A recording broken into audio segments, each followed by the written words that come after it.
I've lost count of the amount of times I've been threatened to be sued for defamation over the 10 years I've done this YouTube channel. Out of the countless defamation threats, the only person that was stupid enough to go through with it was John Barilaro. And soon after initiating proceedings, he had to quit his job as Deputy Premier, apparently because of the stress of it. And even then, he settled with me for nothing. I never got taken to trial. So don't get me wrong. We've been taken to court a bunch, but that was for actual prosecutions. No one has ever got me inside a courtroom for a defo trial, but f*** me, every few months I get a dyslexic letter demanding all my worldly possessions and an apology to be given naked on my knees from some suburban solicitor who knows less about defamation law than I do. And why should I have to know shit about defamation law? I'm Australia's Anthony Bourdain for casual dining chains that specialise in really expensive food that tastes like it's served at a nursing home with 3 ex-employees on negligence charges. Yep, salty, fatty, salmonella goodness. Turkey and pineapple pizza. Have I died and gone to heaven? Yes. Okay, yeah, admittedly I have done some political comedy in my time, but this is actually the career I'm trying to foster, okay? I'm telling you now, I'm gonna be the next Anthony Bourdain, except when I kill myself, it's not gonna be in some fancy hotel in Strasbourg, it's gonna be in the toilet, in the servo, down the road from Rashi's Caramel. But my point is, can lawyers stop making empty threats to sue me? Especially if said lawyers have plenty of skeletons in their own closets. I mean, that is an empty demand because it's great content. Case in point, this video. Last year, a firm called Operational Legal threatened to sue me. So let this video be a message just to that firm. Don't ever threaten to sue me again. And no, this isn't some grandiose Redditor threat. I just don't think you guys should be practicing law. Last year I made what I think was quite a good video on ex-Special Forces soldier and current special education student Scott Jones, aka Scojo. Can we bring back calling people speds? It's so nostalgic. And apparently saying retard is cool again. But if that pissed you off, don't worry. That video was primarily about how Scojo made jokes about killing innocent black and brown bodies during his time in war. And he even got his friend to admit to shooting 2 uniformed Afghan police and lying about it to the Australian Defence Force Investigative Service. And I want to be clear, I wasn't trying to cancel Scojo in this video. I was trying to give his podcast Bedtime Worries a wider audience. I can't praise it enough. The name itself is worth the price of admission, and I succeeded. The video got 1 million views, and I don't know how, but my vid had an even better name than Scojo's pod, True War Crime Podcast. Forget extrajudicial killings. The most heinous war crime regarding Afghanistan was the info war crime. It was that this video was quickly removed due to a defamation complaint. I then got sent a legal threat from Scojo's lawyer, who apparently is this racist 19th century cartoon of an Irishman come to life, Paul James. Shocking. I didn't know cartoons could practice law, let alone the fucking Irish. I responded to this legal threat in another video, a video in which I deliberately went soft on lawyer Paul James because I thought, oh look, he's the director from a firm called Operational Legal, a firm that advertises itself as a veteran-owned law firm that specialises in veterans' issues. Anyway, this is what I said about him. It's not sent by a defamation solicitor, it's sent by a firm called Operational Legal, a firm that seems to specialise in getting compo for cops and soldiers, so I'm not going to be too hard on this firm, but my advice to the solicitor who wrote the letter, Paul James, stick to what you know. Not only because you are severely underexperienced in the field of defamation to be sending out concerns notices, which will become apparent when we read the letter, but come on. Surely your other jobs fighting for compensation for veterans are far more noble than writing whiny letters to YouTubers on behalf of this guy. See how nice I was to him? This was so generous, as usually my favourite part of responding to legal threats is forcing the lawyers who wrote them to double their doses of Valium, because if someone's threatening to sue me, that's embarrassing enough for them. Imagine how much more humiliating it is to represent those freaks.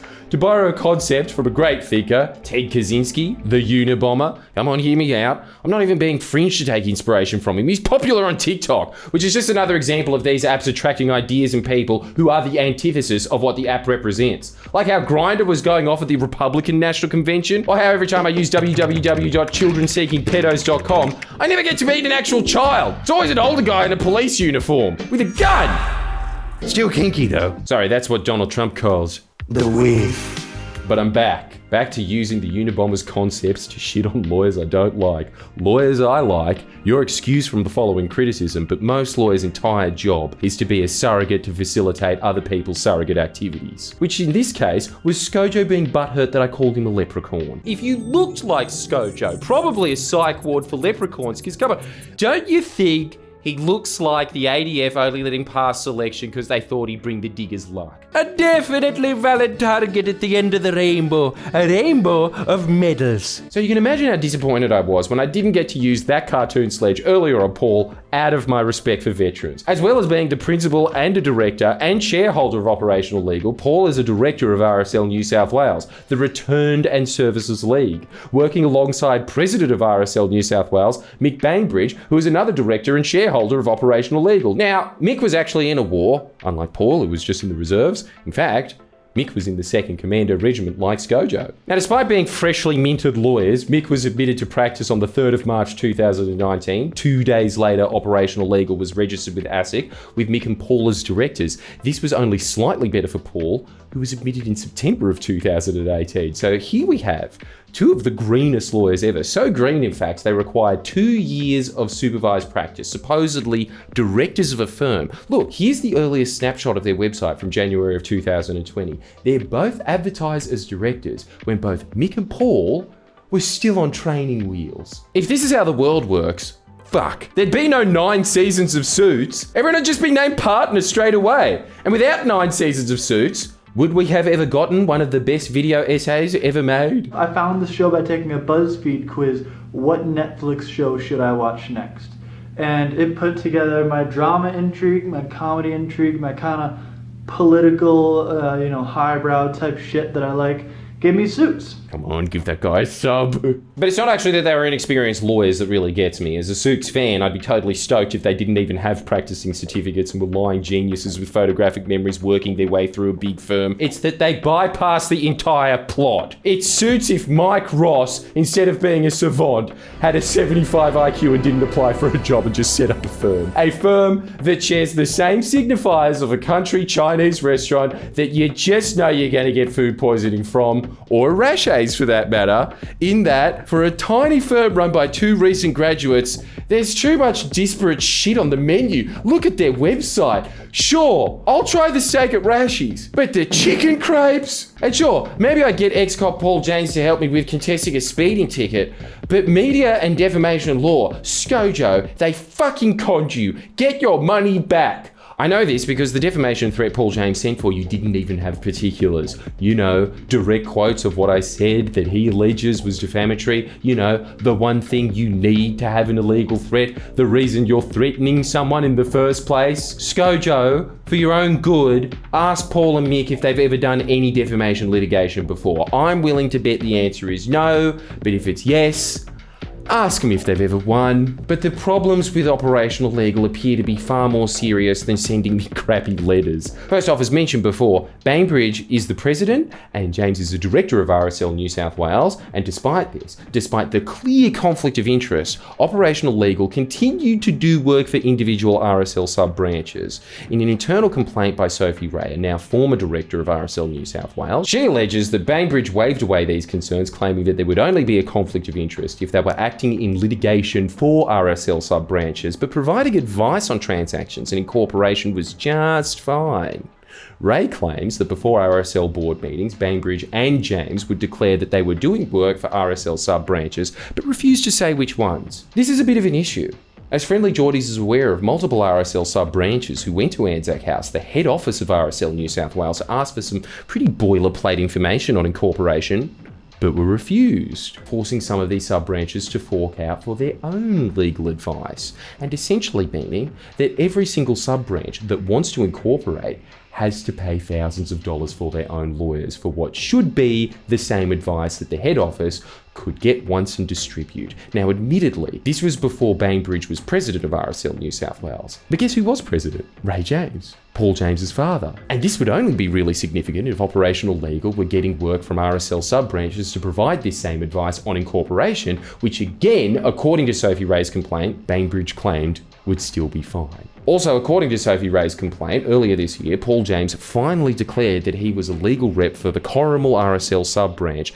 And would you look at that, according to ASIC, the same sub-branch incorporated earlier this year, I wonder what firm gave them the advice. I've also cited a letter written to the Office of Legal Services Commissioner alleging a whole swath of even worse conduct by this firm, conduct even more negative than Paul James's cancelled tilt. Because it's one thing to fuck over RSLs. I do that most times I visit one, flagrantly violating the no thongs or singlets dress code. What's that rule for anyway? What, they think that wearing sandals is going to give the diggers flashbacks to the Viet Cong? But it's another thing to fuck over individual veterans and clients. Because you know how veterans are veterans because they go to war, and in wars they see, I don't know, Apocalypse Now stuff. A lot of them come back and they kill themselves.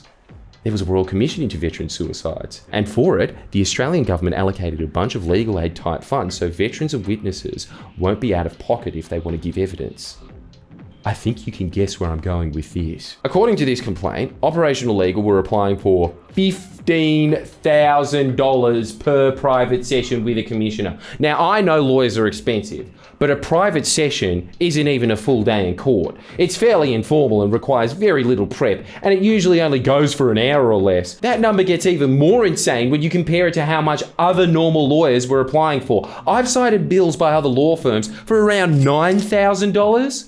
But that was for a 6-hour public hearing and its prep with a solicitor and counsel. If that was done by Operational Legal at their supposed rate of $15,000 an hour, that same hearing would have cost $90,000. Oh wait, sorry, more than double that, because that doesn't even include counsel or prep. Okay, so just to be clear, that was a joke. Don't threaten to sue me for that. They weren't billing for $15,000 an hour, but it is really difficult to see how they landed on this $15,000 figure. But I did get my hands on some correspondence from Michael Bainbridge, which appears to show him instructing his employees to reverse engineer their billing on multiple of these small private sessions to hit around $15,000, which again I have to emphasise, according to the Royal Commission fact sheets, generally only go for an hour. In an email entitled Sydney Private Sessions, Bainbridge instructs one of his lawyers stating, quote, I need to have all time recording complete and on the file, with all other required documents on each Sydney matter no later than end of business on Thursday so that Chrissy can invoice Department of Finance on Friday this week. I have reviewed the files of Redacted and Redacted. It is my understanding that time recording for Redacted is complete. There is only currently $10,000 on that matter. This means that there is still $5,000 of billing left to complete on this matter. If you require assistance, please indicate this with Paul and I. This should be billed out at around $14,000 to $15,000. Please ensure you have this done for Christie. I note that there is nothing yet complete or listed on Redacted.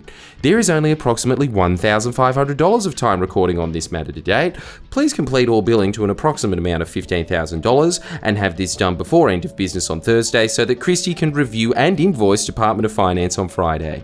This is also what must be completed for the most recent Brisbane private sessions. Now, maybe there's a nicer way of reading this, and it's just a massive coincidence that Operational Legal went above and beyond landing on the same figure of $15,000 worth of work for multiple private sessions, but the complaint I've cited also alleges sometimes their clients didn't even engage them for this work. This same complaint alleges that Defence and Veterans Legal Services, the branch of legal aid tasked at administering these funds, confirmed that they had concerns regarding one particular law firm, which was very active in Royal Commission cases, and when pressed as to whether that firm was Operational Legal, the person responded, yes. I've also cited another complaint to the Office of the Legal Service Commissioner, written by a veteran who alleges that his friend who was employed at Operational Legal offered to assist him with some small matters to do with an incapacitation claim with the Department of Veterans Affairs and an appearance at the Royal Commission into Veterans Suicides. Quote, no formal engagement was conducted for DVA matters and no rates were provided to me for me to make an informed decision.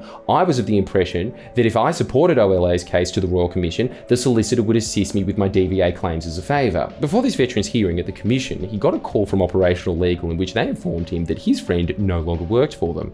I'd say what this veteran alleges happened next is really bad, which it is, but it's also comically pathetic on the part of Operational Legal. The complaint continues, quote, "I was not comfortable with following through with the hearing, having my personal, very sensitive information handled by people I did not know and trust. So I informed OLA I did not wish to continue. Over the next week, OLA staff, Mick, Bainbridge and Paul James contacted me multiple times and attempted to convince me to change my mind. I felt manipulated after some of these conversations, particularly the calls made to me after hours with the two of them on speakerphone. They threatened to send me a large invoice if I did not continue with the clinic. With my private session, I followed up again by email explaining I felt uncomfortable and have attached these emails. 2 months later, I have now received an itemized invoice for $2,700 for the assistance provided to me by my friend. The invoice charges for every email between us over the last couple of years. I was not made aware that this was going to be charged for, nor was I provided with the rates or any formal appointment." Guys,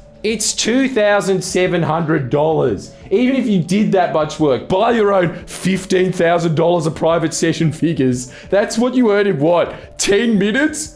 What are you doing pestering this veteran? I've obtained emails wherein Operation Legal attempts to invoice this veteran for the Royal Commission work, and he responds, "I was not informed of your rates. In fact, I was told that there would be no fees unless there was a lump sum settlement. No schedule of rates were provided to me, and the formal engagement with OLA was for my involvement in the Royal Commission only.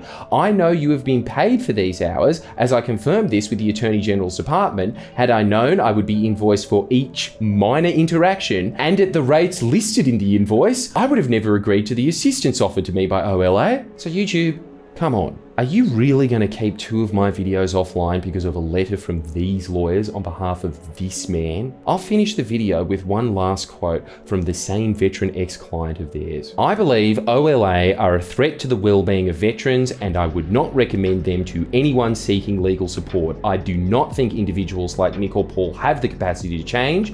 Rather, I think that they need to be stopped before someone takes their own life." Thanks for watching this slightly longer video. As you can see, videos like this do take a long time to produce. Here are my shows. And if you want to support work like this and a bunch of other stuff that keeps this operation going, please sign up to our Patreon, because we cannot do it without you guys signing up to that. Thank you for everyone who is.